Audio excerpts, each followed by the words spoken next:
ay rated SPG. Striktong patnubay at gabay ng magulang ang kailangan. Maaaring may masiselang tema, lengguwahe, karahasan, sexual, horror o droga na hindi angkop sa mga Ipapalaglag na nga sana ni Susan ang pinagbubuntis nga nito ni Betsy dahil wala nga silang sapat na pera upang buhayin nga ito.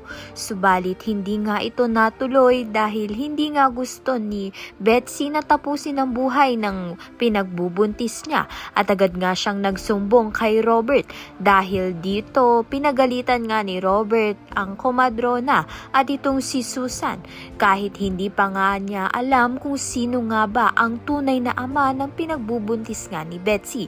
Dumating na nga ang araw na magkakaalaman na nga kung sino nga talaga ang tunay na ama. Pagkabukas nga nito ni Robert ay magugulat nga siya sa resulta. Malaki nga ang posibilidad na si Gerald nga ang ama, subalit ipinipilit nga ni Betsy na si Robert ang ama. Sa kabilang banda naman nga kukunin nga ni Gerald itong si Mindy kay Gina dahil nasasabik na nga siyang makapiling ang kanyang anak. Mabuti na nga lang ay naagapan nga ni Robert at hindi niya nga tuluyang nakuha. Tatakas na nga sana itong si Gina kasama niya nga itong si Mindy. Subalit sa hindi inaasahang pagkakataon ay mabubundol nga sila. Kaya naman nga't yan at iba pa ang dapat nating pakaabangan. Maraming salamat sa iyong panonood.